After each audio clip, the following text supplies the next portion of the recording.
Krishna Hare Hare Hare Ram Hare Ram Rama Rama Hare Hare। ভগবান যখন যখন এই সংসারে তার পরম প্রিয়জনদের উপর অত্যাচার হয়, অন্যায় হয়, সদাচার নিষ্ঠা যখন সমাজে লুপ্ত হতে থাকে, তৎকালে ভগবান তার প্রিয়জন তথা ভক্তদেরকে, সাধু মহাত্মাদেরকে, সদাচারী সজ্জন মানবদেরকে রক্ষা করার জন্য এবং অধর্ম তথা দুরাচারী প্রাপিষ্ঠ মানবদেরকে বিনাশ করার জন্য বিভিন্ন সময় বিভিন্ন রূপে আবির্ভূত হন। তিনি তার জীবনাদর্শনের দ্বারা সমাজের অন্যায় অত্যাচারগুলোর বিরুদ্ধে রুখে দাঁড়ান, এমনকি নিজের জীবন পর্যন্ত তাতে উৎসর্গ করতে সেই সমস্ত ভগবানের পরম প্রিয়জনরা কুণ্ঠাবোধ করে না। এটা আদিজ মহাপুরুষ জগতে প্রতি যুগে যুগে আবির্ভূত হন। কিন্তু আমাদের এতটাই মায়ামলিন চিত্র, যখন সেই সমস্ত মহানুভাবের সমাগম হয় মানব জাতির কল্যাণের জন্য, মানবতার বিকাশের জন্য, সেই সময় আমরা সেই মহাপুরুষদের গতি প্রকৃতি উপলব্ধি করতে পারি না, বুঝতে পারি না। আমরা সেই সব কিছুকে উপেক্ষা করে নিজ মায়ামলিন চিত্তের দুষ্ট বুদ্ধির দ্বারা সবকিছু বিচার করে মহানুভাবের আচরণের বিরুদ্ধে হিংসাবৃত্তিকে প্রশ্রয় দিই। এটা আমাদের সমাজে অতি প্রাচীন কাল থেকে দেব অসুর,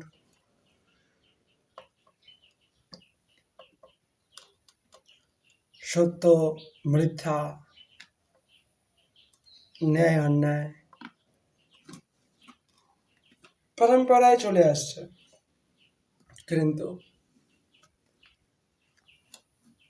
পুরাণ ইতিহাসের পাতা আমরা দেখতে পাই সত্যমেব জয়তে, সত্যের জয়, মিথ্যা নয়। হরি বল। একটা সময় মনে হয় মিথ্যা খুব শক্তিশালী হয়ে উঠছে, যেন সত্যের উপর মিথ্যার বিজয় স্তম্ভে পতাকা উত্তোলন হবে। কিন্তু যেখানে ধর্ম, আমাদের সনাতন সংস্কৃতি সেটাই শেখাচ্ছে, সেখানেই ভগবান থাকে, সেখানেই জয় সুনিশ্চিত।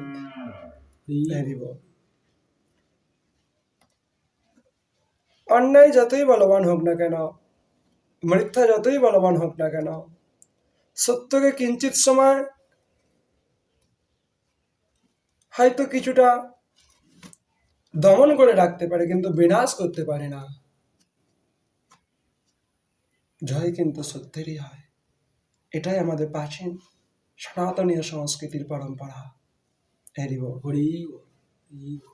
সত্যকে গলা টিপে মারা যায় না, সত্যকে সমূলে বিনাশ করা যায় না। সত্যের মূল যে মাটির বহু গভীরে প্রবিষ্ট হয়ে গেছে। তাই এই সুন্দর সত্যে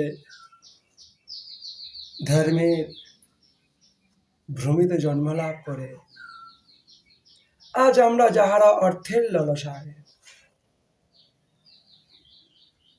কেবলমাত্র ছুটে বেড়াচ্ছে এবং শত্রুর মাথায় পা দিয়ে মিথ্যাকে মস্তকে করে নিয়ে সর্বদাই যে এপান্ত থেকে ওপান্ত বিচরণ করে বেড়াচ্ছে, সেই সমস্ত মানুষগুলোর ভাবার সময় এসেছে,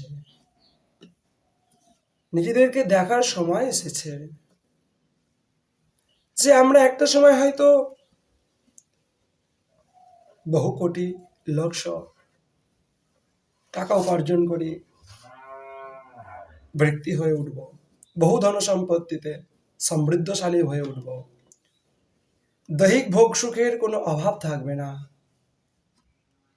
গাড়ি বাড়ি দাস দাসী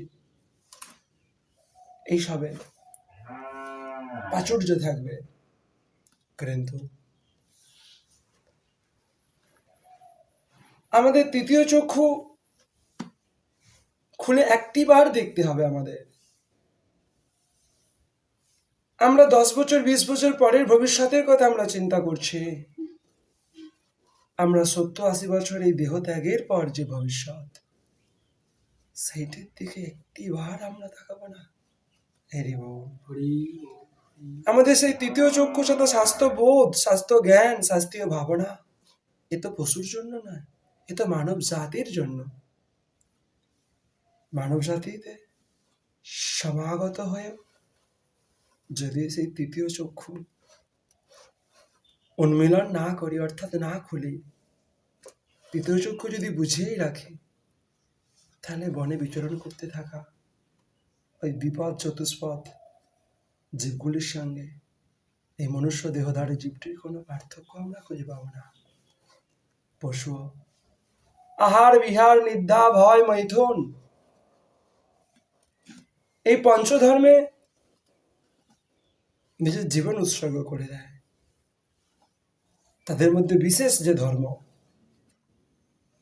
অর্থাৎ সত্যের সাধনা, সত্যস্বরূপ ভগবানের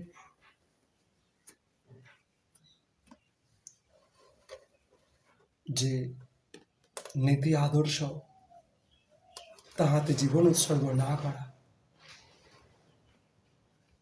মানবতায় নিজেকে মগ্ন না করা, এইসবগুলো আমাদের পশুত্ব থেকে মানবতাকে, পশুত্ব থেকে মনুষ্যত্বকে আলাদা করে। কিন্তু আজ কোথায় সেই সত্যানুসারী মানবতা? আজ কোথায় সেই ভগবানের নীতি আদর্শে জীবনকে উৎসর্গ করা, অহিংসা, সত্য, ক্ষমা, দয়াতে নিজেকে তুলে ধরা? হায়রে হরি, বিচুত্তে সংসার। একটি বনের জঙ্গলের পশু যেমন অপর একটি দুর্বল পশুর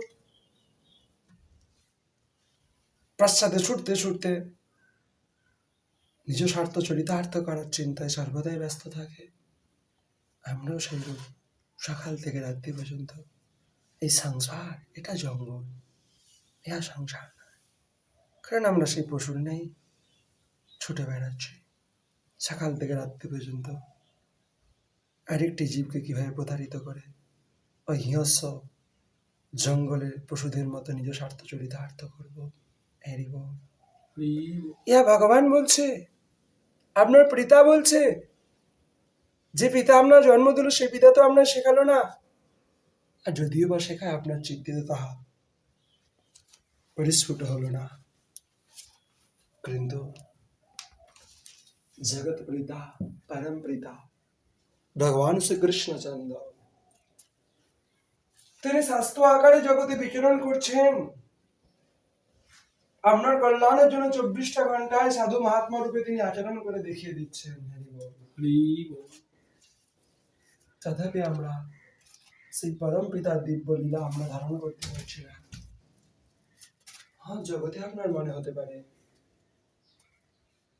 অনেক প্রকার মানুষ থাকে যারা কেবলমাত্র এই কলিতে নিজ স্বার্থ চরিতার্থ করার জন্য ভালো আহার বিহার নিজের ভোগ তৃষ্ণাকে চরিতার্থ করার জন্য মস্ত মুন্ডন করে সাধুর পোশাক ধরে জগতে বিচরণ করছে।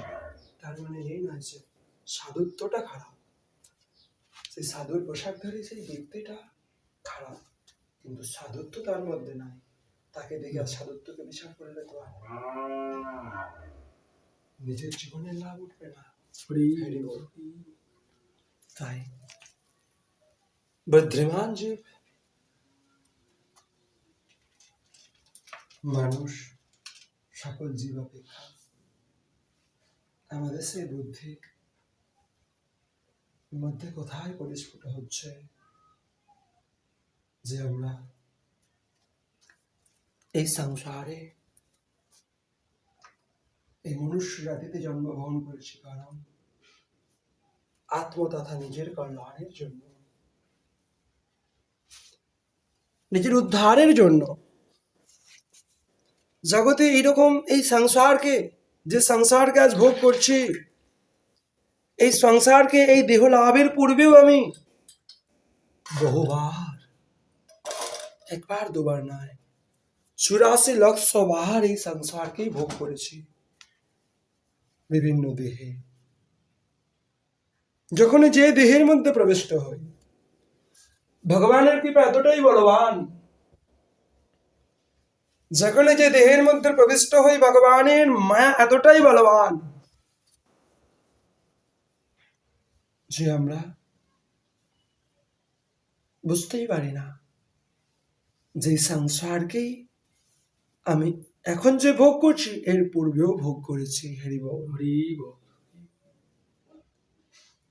কারণ মায়ার প্রথম কাজই হচ্ছে, মায়া সত্তার প্রথম কাজই হচ্ছে আমার স্বরূপকে বিস্মিত করিয়ে দেয়া, ভুলিয়ে দেয়া যে কৃষ্ণ নিত্য দাস জীব, আমি যে কৃষ্ণের নিত্য দাস।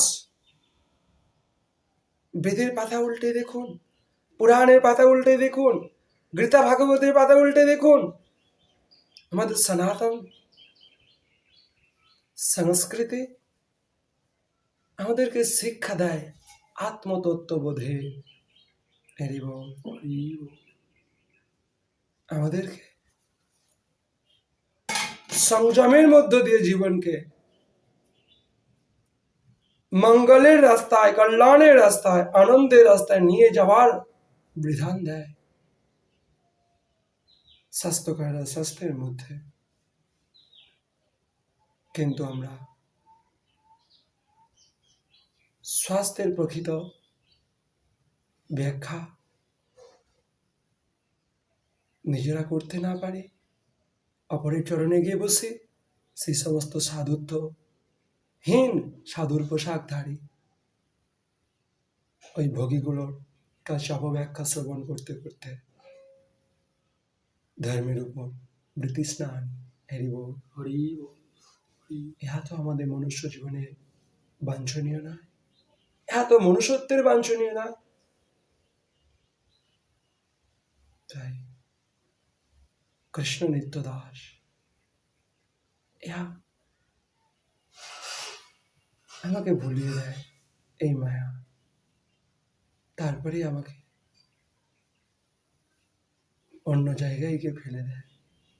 আমি জানোই আমাকে তারা ভাবিয়ে দেয়, আমাকে ভাবিয়ে দেয় এই দেহ সম্বন্ধের, এই দেহ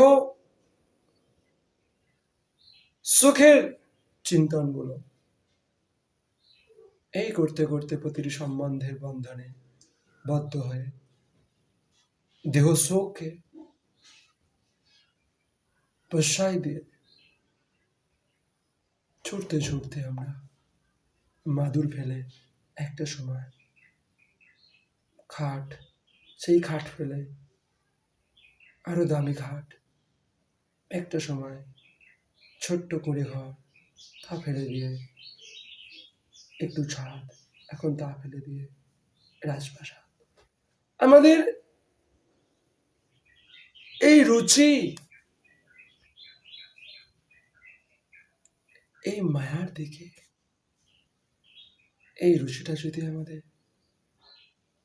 ভগবানের দিকে হতো, তাহলে আজ আমরা নিজেদের স্বরূপ বুঝতে পারতাম। আমরা এই বারংবার জন্ম মৃত্যুর চক্রে যে ঘুরে বেড়াচ্ছি, রুম পরিবর্তন করার মতো, ট্রেনের কামরা পরিবর্তন করার মতো, আমরা কেবল পিতামাতা গৃহ পরিবর্তন করছি, হরি বল, দেহ পরিবর্তন করছি, হরি বল। তাই আমাদেরকে উদ্ধার করার জন্য, কল্যাণ করার জন্য, ভ্রমিতে ভ্রমিতে যদি সাধু বৈদ্য পায়, তার উপদেশ মানতে মায়া পিশাচি পালায়। এই বারংবার যে ভ্রমণ করছি এই সংসারে, একটির পর একটি দেহ পরিবর্তন করছি, কোনো একটা জন্ম যদি ভগবানের কৃপায়, সাধুর কৃপায় যদি তার চরণ আশ্রয় হয়, হরি বল, হরি, তাহলে তার উপদেশ মানতে, তার ভাগবত কথায় আমাদের এই যে মায়া পিশাচি, যখন কৃষ্ণ ভুলে গিয়েছিলাম তখন আমার গলায় বেঁধেছিল মায়া পিশাচি। কৃষ্ণ বলে সেই যে অনাদি বহির্মুখ, অতএব মায়া তারে দেয় সংসার দুঃখ। যখনই কৃষ্ণ ভুলে গেলাম তখনই মায়া আমাকে সংসারের দুঃখের মধ্যে আমাকে ফেলে দিল। সংসারের দুঃখ কি বাবাজি? আমার তো গাড়ি আছে, বাড়ি আছে, টাকা আছে, দাস দাসী আছে, সুন্দরী যুবতী স্ত্রী আছে, পুত্র আছে, আমার ভরপুর সংসার। এটাই তো বড় দুঃখ। তুমি কৃষ্ণ ভুলে গেছো, তোমার একটা জন্ম বৃথা গেল। হরি বল, হরি বল। তুমি যে কর্মটা করছো এই কর্ম তোমাকে আবার নরকের যন্ত্রণা ভোগ করাবে। আজকে যে শৃগাল কুকুর হয়ে যে কষ্টগুলো পাচ্ছে, তোমাকে আবার সেই রণিতে গিয়ে কষ্টগুলো ভোগ করতে হবে। এটাই তো বড় দুঃখ। থাক না তোমার গাড়ি বাড়ি, টাকা কড়ি, দাস দাসী, হরি বল, কেউ সঙ্গ দেবে না, সব ছেড়ে দিয়ে পাপ নিয়ে চলে যাবে। এই দর্শনই তো নাই, হরি বল। কারণ জীবনে পুরে ছাই হয়ে যাওয়া মানে দেহ সমাপ্ত, মানে আমিও সমাপ্ত, আত্মাও শেষ। হরি বল। কিন্তু কাপড় ফেলে দিলে ব্যক্তিটা, কাপড় ছিঁড়ে গেলে, নষ্ট হয়ে গেলে ব্যক্তিটা তো আর নষ্ট হয় না, ছিঁড়ে যায় না। তেমন দেহরূপ কাপড়টা ছিঁড়ে যাচ্ছে, নষ্ট হয়ে যাচ্ছে, ফেলে দিচ্ছি। শৈশব গেল, কৈশোর গেল, যৌবন গেল, বার্ধক্য গেল, আর এই কাপড়টা নিয়ে থাকতে পারছি না। যেমন ছেঁড়া কাপড় নিয়ে আর লজ্জা দেখা যায় না, তেমন বার্ধক্যের শতরোগে জর্জরিত এই দেহ নিয়ে আত্মা সুখে থাকতে পারে না। হরি আত্মা ভোগ করতে পারে না। তখন আত্মা এই দেহ ত্যাগ করে আবার তার ভোগ বৃত্তি চরিতার্থ করার জন্য যে ভোগগুলো এই দেহেতে সে করতে পারলো না, তখন ওই কামনা বাসনাগুলো তাকে আবার একটা নতুন জন্মে প্রেরণ করে। হরি বল। তাই আমি ছিলাম একটু সুন্দর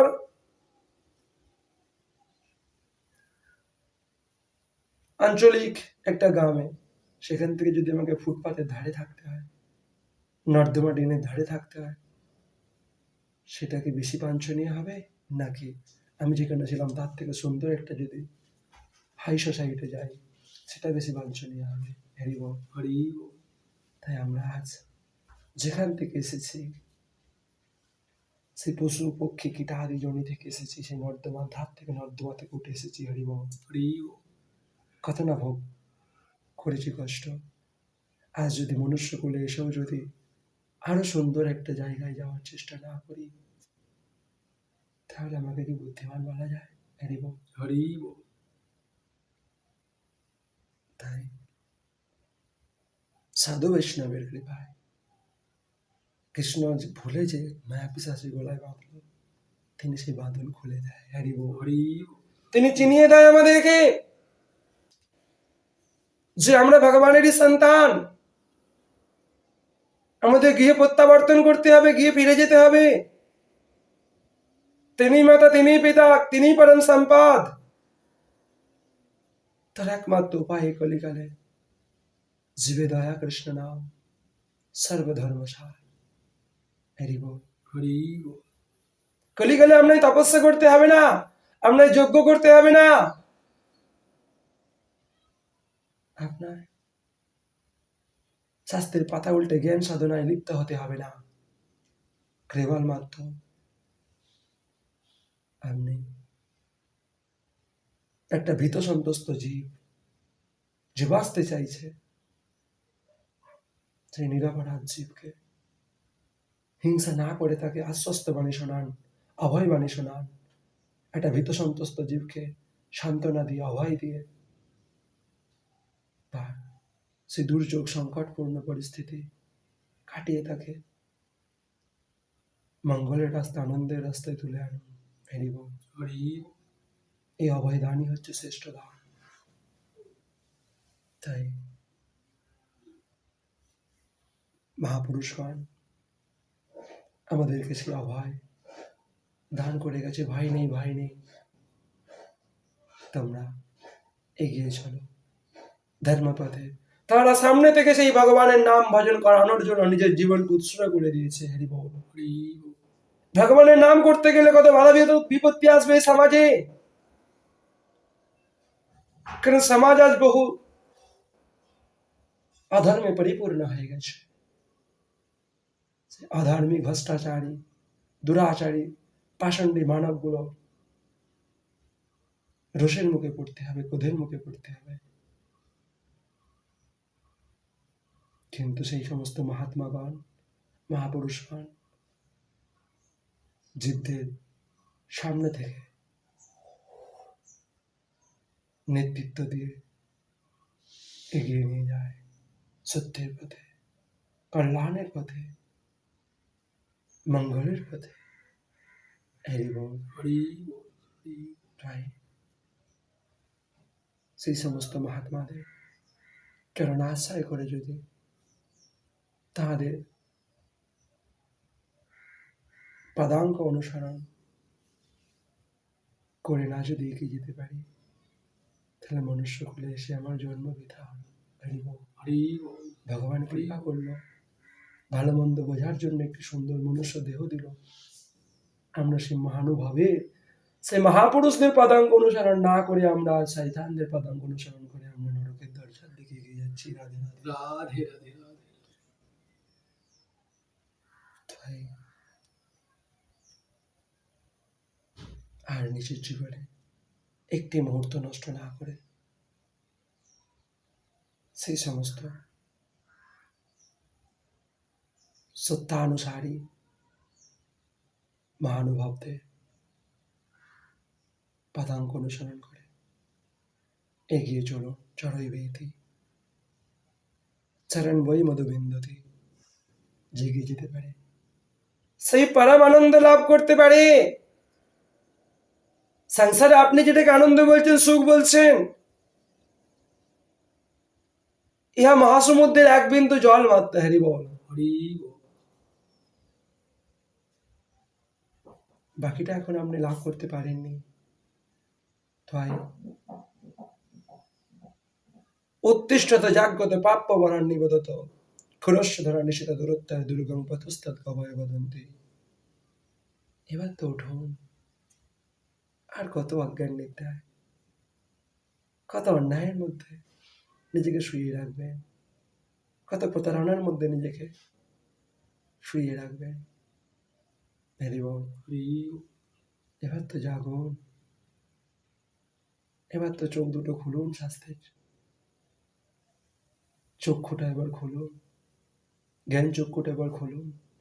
দেখবেন আপনি মনুষ্যত্ব ধারণ করলেন, নাকি পশুত্ব ধারণ করেন এতদিন ধরে, হরি বল। হরি বল।